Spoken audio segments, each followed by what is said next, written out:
Salam, kita lanjutkan pelajaran kita tentang isu teologi evangelis. Teologi adalah bidang studi di mana manusia mencoba menjelaskan apa yang telah diwahyukan Tuhan.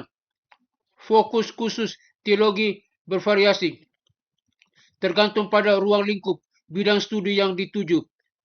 Misalkan, angelologi memiliki ruang lingkup yang lebih sempit daripada teologi umum, dan pada kecenderungannya religius teolog.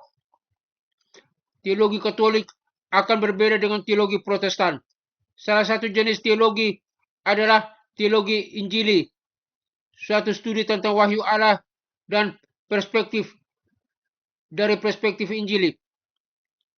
Evangelikalisme adalah gerakan populer dari Protestanisme yang menekankan dilahirkan kembali dan memiliki hubungan pribadi dengan Yesus Kristus.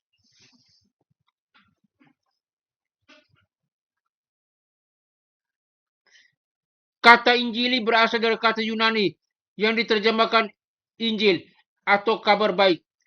Teologi evangelis dimaksudkan untuk menggambarkan seluruh pendekatan teologis evangelis terhadap iman Kristen. Teologi Injili memiliki beberapa prinsip dasar. Pertama, teologi evangelikal berkomitmen pada pandangan yang tinggi terhadap kitab suci. Hal ini sejalan dengan prinsip reformasi sola scriptura, yaitu Alkitab adalah satu-satunya otoritas iman dan perbuatan dalam kehidupan orang Kristen. 2 Timotius 3 ayat 16. Biblisisme Injili menggambarkan atau mengabaikan otoritas tradisional atau lisan yang mungkin ada di beberapa gereja dan hanya tunduk pada perintah kitab suci. Selain itu, hermeneutika evangelis umumnya mengandalkan interpretasi literal dan Alkitab.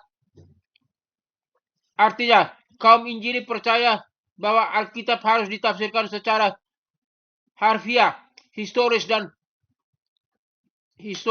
tata bahasa, dan kontekstual.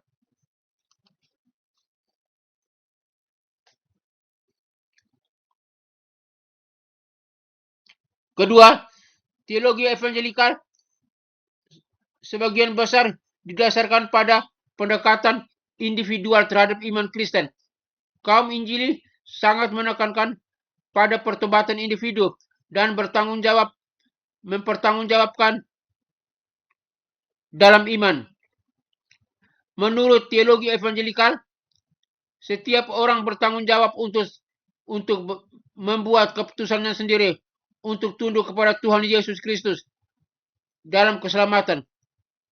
Pertobatan terjadi ketika seseorang dilahirkan kembali sebagai ciptaan baru di bawah kuasa Injil untuk keselamatan.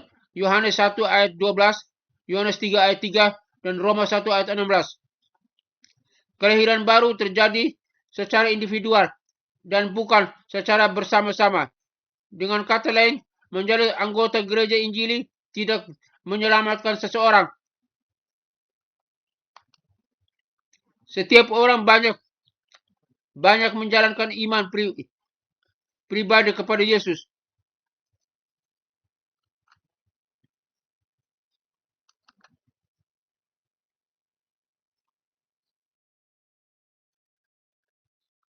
Pembedaan ketiga dari teologi evangelikal adalah penekanan pada pekerjaan misionaris.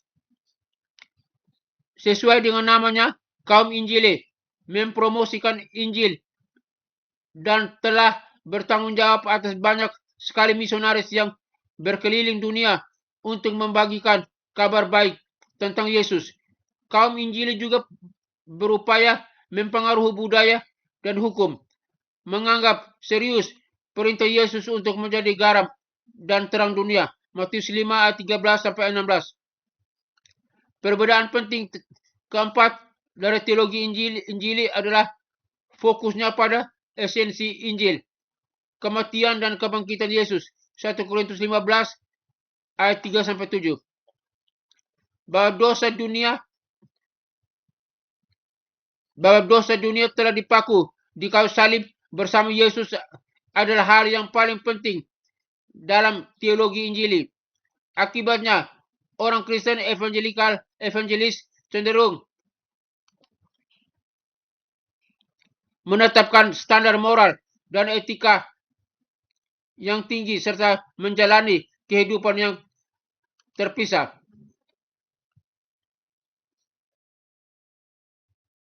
Singkatnya, teologi Injili berfokus pada Injil, kabar baik Allah bagi dunia di dalam Yesus Kristus.